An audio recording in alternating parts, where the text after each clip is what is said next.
Hello, everyone, and welcome back to the Steam Forward podcast. As always, I'm your host, Savannah, and today our guest is Corey Callahan. And a little background about Corey is he is a professor at the University of Florida. He helps with the research department, and he has a specific hobby in birding. So we're going to learn more about all these things. So please help me welcome Corey. Hello. Thank you, Savannah. Thanks for having me. Yeah, how are you doing today? I'm good. Yeah, thank you. Yeah, it's not as hot today, so that's very enjoyable as well. Last time I was here, we were sweltering in the garden. Sweating it out. Yeah. So, Corey, give us some background. So I know you didn't grow up in Florida, so give us some childhood background. Who are you? Where did you come from? Yeah, absolutely. So I grew up on a small kind of farm outside of Buffalo, New York, in Western New York. Yeah. That was a few years ago now. And then I did my, in high school, we had a small high school. I graduated with, 100 kids or so. Oh, wow. Yeah, real small. Yeah. So it was small country living. And then I went to college at Canisius College, which was when I was, 18 or whatever. I remember thinking to myself, like everybody's talking about this. Well, not everybody. Some people are talking about going to college. I remember thinking to myself, like, well, I can't be more than an hour away from my mommy. And so, I drew a circle on the map and I said, well, Canisius College, that's 45 minutes away. I can come home on the weekend. And that's where I ended up going. So I have a question. So how does farming work in a place like Buffalo, New York? Because for me, I've always lived in tropical, warm places. So I understand farming. So what kind of crops did your family grow? And like, how did it work with the snow? We had cattle. Got it. More livestock. But corn, there's a lot of corn crops nearby, a lot of hay. Yeah. It's a seasonal with the crops. It's obviously quite seasonal because you have, 4 distinct seasons and I miss the cold sometimes now that I live here in South Florida. But. Yeah. And so you've only lived here, because we were briefly talking, you've only lived in South Florida for 1 year. So tell us about the cool places that you've been before here. Yeah. So after I did my undergraduate, I couldn't move too far away from home. I ended up coming to South Florida then, and I did a master's degree at Florida Atlantic University here in South Florida. And I studied a bird called the gray-headed swamp hen. Yeah. And that was what my master's degree was on. And after that, I ended up moving to Australia to do a PhD. And I did my PhD in Australia. After that, I moved to Germany, and I lived in Germany for a couple of years. I don't speak any German. And then my wife and I and our 3-year-old, we moved here about a year ago, back to South Florida. That's awesome. So is Australia as scary as the people make it? No, it's not scary at all. Amazing wildlife. So many parrots. Absolutely amazing wildlife. Yeah. It's so funny, all the fear mongering that people do with Australia, the spiders, the oceans. And I'm like, is it really that scary? I mean, there are a lot of organisms out there that you have to be weary of, but absolutely not scary. It's an amazing place. And I was very fortunate to be able to live there for a while and travel and see a lot of birds. Yeah. That's really awesome. And so tell me about birding. Why is it so important to you? Why do you love it so much?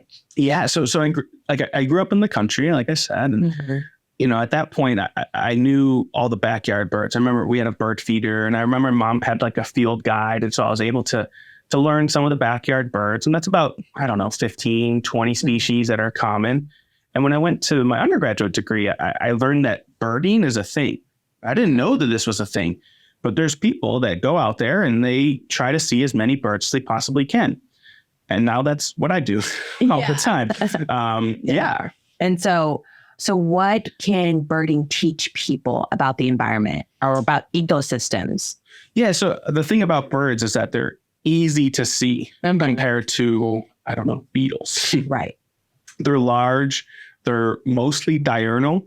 And so you're able to go out and kind of see them anywhere. Even here in urban South Florida, even in parking lots, there's birds to see. And so I think that's one thing that to me is really important to keep in mind, that birds are everywhere and they're a conduit for people to kind of learn about the natural world. Right. Absolutely. And so I said that you're a professor at the University of Florida. So how did we get there? So University of Florida is based in Gainesville. Right. That's like the big institution. But there's these what's called the research centers kind of throughout the state. And so I work at one of those research centers that's in Fort Lauderdale. So it took me about 30 minutes to, get here from there. And so how did we get there? I applied for jobs and got a job there. Not sure. Yeah. No, that's okay. Yeah. And I work in the Wildlife Ecology and Conservation Department. Mhm. And I study a multitude of things, but one of the things I study is urban ecology. Right. So I try to understand how birds and other organisms kind of survive in urban ecosystems. Yeah, absolutely. And so I see you have the hat iNaturalist. Okay. And we were briefly speaking about citizen science and why you love it and why you think it's so important. So just give us some of the work that you've done with citizen science and why people should be more involved. Yeah. Okay. So then, can I back up a little bit though first? Yeah. So birding, right? This led me to citizen science. Right. Okay. So there's this program called eBird. Mm-hmm. It's a global citizen science app launched by the Cornell Lab of Ornithology. Mm-hmm. And right now they have over 1 billion observations. And what it does is it caters to birders because it's a platform to kind of keep track of all the birds that you see, which is what birders really like and what they want. And so I started using eBird before I even knew what research was. Right. Okay. So I was just contributing the data, didn't really think anything of it because for me, it was like, oh, now I know how many times I've seen mockingbird. Right. And I knew all these things for my own personal benefit. But fast forward, 5 years later, I go to do a PhD. Mm-hmm. I realized that, well, I'm not the only birder out there, right? There's hundreds of thousands of birders. And so I realized that there's actually a lot of data that's contributed by all these birders. And so I started using this eBird data and the citizen science data to understand those questions about urban ecology. So one of the things that people talk a lot about with these types of data is that they're really biased, meaning there's a lot more observations in urban areas, right? Because that's where people live. Instead of, say, the middle of the Everglades, right? It's hard to get out there. You have to long hike, canoe, kayak, airboats, whatever, right? Yeah. But it's really easy to go down to Amelia Earhart Park and walk around or whatever. So there's a lot more data from these types of places. And so I took that as a kind of, motivation to say, well, actually, we should know more about the birds that are in our, colloquial backyards than anywhere else. And so that was kind of what launched me on my research career to use citizen science data. And so you said that you use citizens. I think you worded it like, we like to see how people contribute to citizen science. Yeah. So that was me, right? That's me. And now fast forward, I'm a researcher and I kind of study the field of citizen science a little bit more. And so I try to understand, well, there's all these biases. A, can we make them better? Right. And B, how can we use the data to understand ecological questions, like understand how birds are doing in response to climate change or these types of questions? But inherent in that is trying to understand why people contribute to citizen science, which I think is what you asked. Yeah. And one of the main reasons that people contribute, that the literature shows, is that people actually really want to contribute to conservation. Yeah. Right. That's one of the top reasons that time and time again comes out as being a really important motivating factor. Right. So with all the places that you've been through, Buffalo, New York, South Florida, Germany, Australia, which place has the most diversity of birds? Oh boy. I mean, it depends. Yeah. Australia is pretty good. Right. But South Florida is a really fantastic place for birding. Yeah. My colleagues in Gainesville, I kind of, sometimes we joke because the birding down here is a lot better. Year round, you get lots and lots of birds. So, South Florida is one of the reasons I really like my job is because I get to live in South Florida when the birding is absolutely fantastic. Right. And so you said you studied the urbanization aspect of it, but have you gotten out in like the country areas or the more rural areas to study birds? Not so much studying, but for my own personal bird watching, yes. Yeah. One of my favorite places are up in the Everglades agricultural area. Yeah. In the late summer, there's some amazing birds that are seen there and lots and lots of shorebirds. That's awesome. But for my studying, my professional, I really focus on urban green spaces and how to make those urban green spaces better for biodiversity. Love that. Being a part of the University of Florida and you're helping contribute to research, is there anything besides birding that you help contribute to? Yeah, a lot more. So, that's what I was talking about. Yeah, that's what I was talking about with the citizen science. So, it's much broader than birding. Birding is a hobby, I would say, that I get to study as well a little bit. But from a research perspective, I really try to focus on those urban questions and like I said, how to make urban green spaces better for biodiversity, and how to find kind of the sweet spot. Because imagine an urban green space. There's a lot of human needs that need to be met there as well, right? This is where people go to have barbecues on the weekends, where people go to relax and read a book and just get some access to nature. Yeah. And so you have to balance the biodiversity needs and the human needs within these urban green spaces. So this is some of my research as well. So with trying to figure out the best solution for these urban green spaces, do you get pushback, or like people are not really on board with you and some of the research that you do? No, not necessarily. That's I think I don't work with urban planners so much. It's a little bit more removed from that, thinking about small things. And also a lot of what I try to think about are small, what I consider, small changes for marginal changes for maximizing benefits. Yeah. So planting native trees. Yeah. Right. And trying to use native landscaping that can have a really good impact on, our local wildlife, our native local wildlife. But it's, and it might be a little bit more expensive potentially, but, it's trying to think about how to have those small changes that can have, good benefits for biodiversity. And I don't know if people watching all live here, but green spaces in the urban areas are far and few in between. And so can you explain why they're so important? Yeah, so that's a great question. Green spaces are important for many reasons. So there's a lot of research going on about mental well-being and physical well-being. And there's a lot of showing that just kind of walking through a green space can have really good health benefits on an individual's well-being. Yeah. They're also really important for temperature regulation, right? So if you're near a green space, the temperature is going to be cooler. Really important as, we ramp up in this climate change and thinking about the sustainable urban cities, in the future. At the same time, there's a lot of research and this is more my focus, but the importance of urban green spaces for biodiversity. Yeah. Migrating birds that migrate through in the spring and the fall, they need these little pockets of kind of rich resources to stop. It's called stopover. They stop over, rest for 2-3 days, and they forage and they get, build up their fat reserves so they can continue migrating down to South America. Does that answer your question? Yeah, I get that. And so switching it back to birding a little bit, with your research in birding, have you learned anything about climate change in Florida and South Florida? Not specifically my research. Right. I think one of the things I focus on are those urban areas, which species are going to be okay in urban areas, but there's a lot of synergistic effects with climate change and urbanization. And so urban heat island effect is a thing that can influence, that does influence wildlife responses in urban areas. But yeah. So do you use iNaturalist with your birding?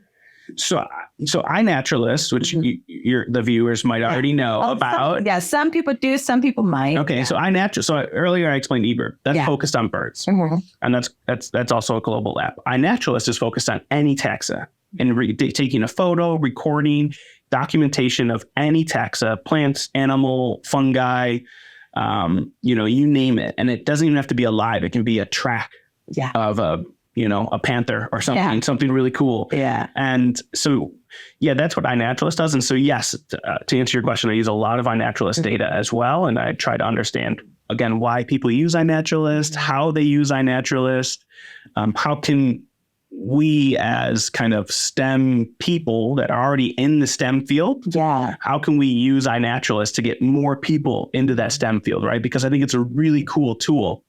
I don't know how many times even my own parents will send me a picture of a bird and it's like, what's this bird? And and I answered it for the first, 10 years. And now I just write back and be like, what did iNaturalist say? You know, I'm trying to outsource that job a little bit, but and you know, that's a personal example, but there's a lot of people that are curious about some of those organisms they see in their backyard, and this is an excellent resource to kind of get that education going, right? And you know, on a smartphone and free, completely free app as well. And the thing I think I love about it most is like it doesn't just give you like other observations, but it even gives you like background as to what you're studying, what you're learning, what did you take a picture of. And I think I love that piece the most. Yeah, so I mean, like iNaturalist is cleverly linked to Wikipedia. Yeah. Right. And so if you click on the organism that you see, next thing you know, you're on the Wikipedia page. And I spent, you know, a bit of time on the Wikipedia pages. And, you know, for me, I really like rarity. Yeah. So I get super jazzed when I find that like dragonfly that's only been seen 4 or 5 times before. Like that's what I get, you know, that's what I get really excited about. So when comparing eBird and iNaturalist, does bring your, I guess specifically birding, does the data vary or is it pretty similar, or are more people seeing different things on iNaturalist compared to eBird? Yeah, so it does vary a lot actually. A few years ago, I wrote a paper kind of asking this exact question. Right. You know, so again, eBird's birds, iNaturalist is all taxa, but focusing on birds, what I found was that there's a lot more larger birds observed in iNaturalist. Wow. Which makes a lot of sense because eBird is really geared towards birders, right? Whereas iNaturalist is geared towards, you know, people like my parents that, you know, my parents are not birders. And my mom still has a hard time with northern cardinals and northern mockingbirds, bless her soul. But, you know, and so because of that, there's this barrier. And so, you know, you end up getting a lot of photographs of larger birds, and they're also easier to photograph. So we actually found this bias. And this is a really important example of what I do as a scientist, trying to understand you asked that excellent question about the differences and how does that influence our understanding of ecology and biodiversity. Right. And so do you think that there's ever a place that we can maybe like meet in the middle? Because I feel like as a researcher, doesn't it make your life a little harder when it's like, this has all this and then this has this? Yes. You know, this place kind of exists. Yeah. So this is probably too technical, but there's something called the Global Biodiversity Information Facility. And this is the kind of largest biodiversity data aggregator. So they kind of take all the data from all these different data sets, because eBird and iNaturalist are just 2. There's many citizen science projects out there that get really valuable data. And it's kind of a clearinghouse for all this data that ends up in one place that researchers like me can download and use and try to answer questions. Awesome. And so it takes all these apps and then just puts them in one place for you. The data from that people contribute. Yeah. And also from museums and, you know, it's kind of, they have over 2 billion records, you know, of biodiversity globally. It's really a fantastic resource. That's awesome for researchers like me that like big data and like understanding patterns at large scales. Yeah, because I can imagine the frustration of trying to compare to, and you're like, we're something bigger than that. Yeah, and you know, so we focused on birds, but there's probably a similar bias in butterflies. Absolutely. So you know, it's a lot easier for people to get photos of giant swallowtails than Cassius blues here in South Florida, because the blues are difficult and small, and they fly really fast, and they never land. And, you know, so, you know, a lot of these things make a lot of sense. So kind of a fun question. What is your favorite bird? It's a great question. I have 2. Go ahead. One is a white hawk. It's a bird found in Central and South America. And why is a white hawk? What do you love about them? I think I saw one once against a kind of a, with the sun behind it and blue skies. And it was just like one of those moments that I was just really thankful to be interested in birds, really kind of admire the beauty of nature. And that just, it's this vivid memory that's just never left my mind. And then the other would be a golden winged warbler, which is a bird that has seen significant declines due to habitat fragmentation and habitat loss. They breed up in the northeastern United States. And I saw one, you know, one of the first kind of tricky birds I ever tracked down. I remember I shared this really good moment with my dad because he took me out and you know, I told him, well, we got to go to this spot. And he went with me and we were able to find this bird singing. But it's just an example of kind of why I try to research what I research to try to protect some of those birds for the next generation. I love that. And so I was thinking about like the rarity and like endangered species. And so we watched Path of the Panther. And so they do a lot of camera trapping. Is that, for some reason, I was thinking that that might not be the best technique for birds since they're in the sky. Yeah, I mean, you do get some birds on camera traps, but the subset of birds that you get is much smaller. Right. You know, because I was thinking about those reasons. It's obviously quite good for mammals. Right. Path of the Panther. Yeah. So, yeah. Okay, awesome. So we like to close out the podcast with the word of the day, Corey. So now is your final moment. What would be your word? Okay, word of the day. I would say it's learning. And why learning? Because I think a lot of what we talked about, you know, especially within the citizen science backdrop, is just it's just an opportunity to continue learning. Right. You know, that's we talked about going on Wikipedia and, you know, clicking on the organism, right? That's part of the main reason I use iNaturalist is to continue learning and to learn more about the natural environment that we share, you know, our lives with. Continue to learn. Yeah. Because I think really the reality, because we talked about climate change and things like that, is like the only way to fix the problem is to learn the problems. And you can find a solution to it. Yeah, exactly. And you know, and it's at different levels, right? So researchers continue to learn, individuals that contribute to citizen science continue to learn. I think if we all keep learning and pushing ourselves, I think, you know, we'll make for a better, more sustainable future. Absolutely. Well, Corey, thank you so much for coming on the podcast and sharing your knowledge. And I love that you love birding. I've never met a birder, so this is fun. Yeah, we got to get you out of the studio here and get a pair of binoculars in your hand. So I've never met a birder, so I love that, and I love that you have like a real, true passion, and that you've been doing it your whole life, and you have various experiences and background. So you are the real deal. Like, you know what you're talking about. So we love that. I'll have to write that one down. The real deal. The real deal. And as always, there are two sponsors that we love to thank, and that's the Children's Trust and Trinity Church. And don't forget, there are 3 ways in which you can watch or listen to this podcast. If you like to watch, just follow us on YouTube. If you like to listen, follow us on Apple or Spotify. Remember, this is the STEAM Forward podcast. See you next week. STEAM Forward